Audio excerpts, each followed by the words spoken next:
जय श्री गणेश। नमस्कार। मैं आचार्य संजय द्विवेदी। मेरे समस्त प्रबुद्ध दर्शकों का मेरे चैनल पर हार्दिक स्वागत है। प्रिय दर्शकों, आज मैं सूर्यदेव के राशि परिवर्तन प्रभाव को लेकर आपके सम्मुख उपस्थित हूं।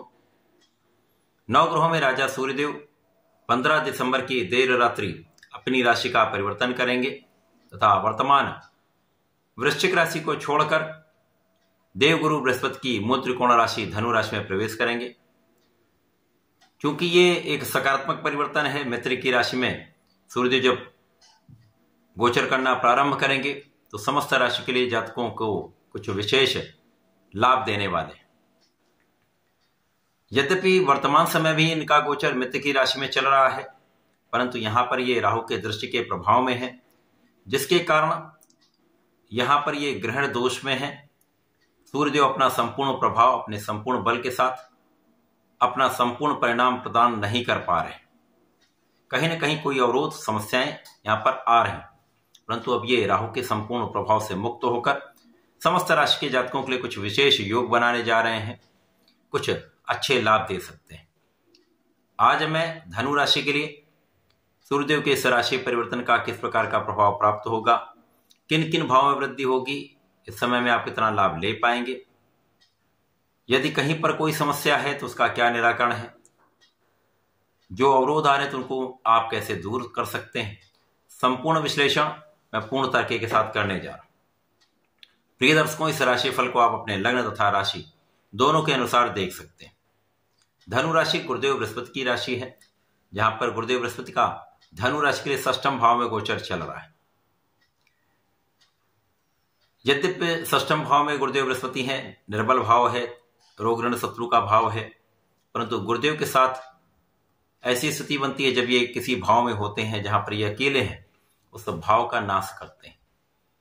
तो यहां पर रोग ऋण शत्रु भाव का जो नकारात्मक प्रभाव है वो समाप्त होगा। तो कहीं ना कहीं से सूर्यदेव जब आपके लग्न में गोचर करेंगे तो लग्न की प्रबलता बढ़ जाएगी। इस समय में आप स्वस्थ रहने वाले हैं, स्वास्थ्य समस्याएं कम होंगी। परंतु यदि किसी को जो कुछ वृद्धावस्था के जातक हैं अथवा जिनकी कुछ आयु हो चुकी है अथवा कुछ बड़े रोग, शुगर आदि रोगों से पीड़ित हैं, उनको कुछ ध्यान अवश्य रखना चाहिए। समस्याएं यहां पर होती हैं, परंतु किसी प्रकार का कोई बड़ा तनाव का योग नहीं है। इस समय में आपके मनोबल में वृद्धि होगी, स्वास्थ्य समस्याएं कम होंगी, क्योंकि यहां पर सूर्य का प्रभाव आरोग्यता प्रदान करता है। तो निश्चित रूप से लग्न में इनका होना आपके स्वास्थ्य की समस्याओं को कम करने वाला होगा, साथ में आपके नेतृत्व के गुणों को कई गुना बढ़ाने वाला होगा, आपको बहुत फोकस्ड बनाने वाला होगा, आपके प्रभाव में, आपके विचारों में, आपकी व्यवहारिकता में एक विशेष प्रभाव आ जाएगा। आपके अधिकार क्षेत्र में वृद्धि होगी, आपके सामर्थ्य में कई गुना वृद्धि होगी। अब ज्ञान के राशि में जो धनु राशि, वैसे भी धनु राशि को फोकस्ड राशि कहते हैं, यहां पर जब सूर्य पहुंच जाते हैं तो आपकी कार्य क्षमता कई गुना बढ़ जाती है, क्योंकि आप अपने लक्ष्य पर पूर्ण रूप से केंद्रित होकर कार्य करते हैं। वैसे भी धनु राशि के जातक बहुत विवेकशील होते हैं, धैर्यवान होते हैं, कर्मठ होते हैं। तो यहां पर आपका संपूर्ण प्रभाव आपके कार्य क्षेत्र में संपूर्ण सफलता देने वाला निश्चित रूप से होगा।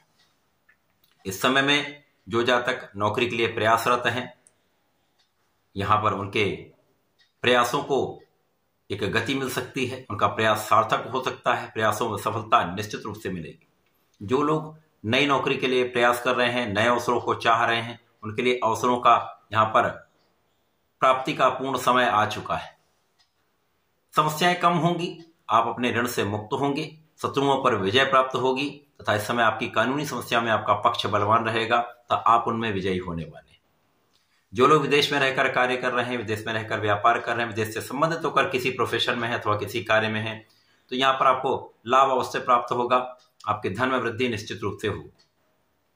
कार्य क्षेत्र में प्रबलता आपकी आएगी, कार्य क्षेत्र से आप एक अच्छे धन का लाभ लेने जा रहे हैं।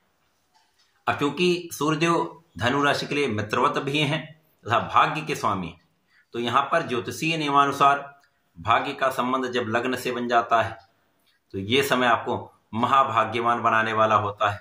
भाग्य का पूर्ण साथ आपको मिलता है, तो आपके परिश्रम की सार्थकता सिद्ध हो जाती है, जिसके कारण आपके कार्य क्षेत्र में आपको संपूर्ण सफलता मिलती है। आपके प्रोफेशन में आपको लाभ मिलता है, अवसरों का लाभ कई गुना बढ़ जाता है। आप यहां पर अपने ज्ञान का संपूर्ण उपयोग कर पाते हैं। परिश्रम के साथ भाग्य का साथ जब दोनों समन्वित हो जाते हैं तो आपके संपूर्ण कार्य में आपको सफलता मिलती है।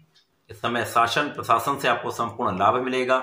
यदि कोई शासन प्रशासन से संबंधित कार्य आपका नहीं हो पा रहा था, विलंबित हो रहा था, अवरोध आ रहे थे, उन कार्यों में प्रगति से आपको लाभ अवश्य प्राप्त होगा। आपके कार्य बनने लगेंगे। जो लोग सरकारी सेवाओं में हैं, प्रशासनिक सेवाओं में हैं, सरकार से संबंधित होकर कार्य करते हैं, उनके लिए विशेष अवसर यहाँ पर प्राप्त होगा, जब आपके कारण, आपकी योग्यता के कारण, आपकी क्षमता के कारण आपको एक अच्छे पद की प्राप्ति हो सकती है, अथवा धन का विशेष लाभ यहाँ पर मिल सकता है, तथा यहाँ पर आपके प्रभाव में एक विशेष वृद्धि होने वाली है, आपके यश में वृद्धि होने वाली, आपका नाम यहाँ पर बढ़ने वाला है। ये समय आपके लिए अत्यंत विशेष हो रहा है। अब इस समय में आप धर्म के मार्ग पर भी चलेंगे, आप न्यायोचित कार्य करेंगे। तो इस समय में आप जब धर्म के मार्ग पर चलते हैं, संपूर्ण प्रयास भी कर रहे हैं तथा भाग्य का साथ मिल रहा है, कोई ऐसी शक्ति नहीं जो आपको आगे बढ़ने से रोक पाएगी। साथ ही साथ यहाँ पर आपके साझेदारी के भाव में प्रगति अवश्य होगी। जब साझेदारी में आपका प्रभाव, आपकी क्षमता, आपके साझेदारी में आपको बड़ा लाभ दिलाने वाली होगी, तथा इस समय में जीवन साथी के साथ सामंजस्य बढ़ेगा, आपसी मतभेद कम होंगे, तथा इस समय में जो आपके कार्य क्षेत्र में, आपके नौकरी क्षेत्र में जो उच्चाधिकारियों के साथ समस्याएं चल रही थी, अथवा कोई मतभेद था, अथवा सहकर्मियों के साथ उतना अच्छा समन्वय आपका नहीं बन पा रहा था, इस समय में सारी समस्याएं दूर होंगी, मतभेद दूर होंगे। आप लोगों का कोऑर्डिनेशन बहुत अच्छा रहेगा, जिसका लाभ आपको आपके कार्य क्षेत्र में प्राप्त होगा। जो लोग राजनीति से संबंध रखते हैं, उनके लिए अभी जो गतिरोध चल रहा था वो दूर होगा। आपके कार्य में प्रगति आना प्रारंभ हो जाएगी। आपकी क्षमता के कारण आप अपने राजनीति के क्षेत्र में विशेष रूप से प्रभावी रहने वाले। लोगों का सहयोग मिलेगा। जनता का सहयोग जब मिलने लगता है तो आपका वैसे ही नाम बढ़ने लगता है। तो इस समय में आपके लिए एक अच्छे योग बन रहे हैं, जब आप कुछ थोड़ा अधिक प्रयास करके अपने संपूर्ण क्षेत्र में बड़े लाभ भी प्राप्त कर सकते हैं। इस समय में जब आप सफल हो जाते हैं तो प्रभाव बढ़ता है, यश बढ़ता है, तो कहीं कहीं कभी कभी एक जो वाणी का भाव होता है कुछ कठोर हो सकता है, तो वाणी की कठोरता से आपको बचना चाहिए। संयम रखकर धैर्य के साथ आपको व्यवहार करना चाहिए। केवल यहां पर ध्यान रखेंगे तो समस्त समस्याओं से भी बचेंगे, लाभ की वृद्धि भी होगी। इस समय में आपको सूर्यदेव को जल देना चाहिए, ओम आदित्याय नमः का जप करना चाहिए, कम से कम 11 बार जप कर लें, तथा प्रत्येक गुरुवार को विष्णु सहस्त्रनाम का पठन कर लें अथवा सुन लें, विशेष लाभ प्राप्त होगा। अथवा ओम नमो नारायणाय का कम से कम 27 बार नित्य जप किया करें, श्रेष्ठ लाभ प्राप्त होंगे। तो ऐसा करके इसका लाभ लें। धन्यवाद, नमस्कार।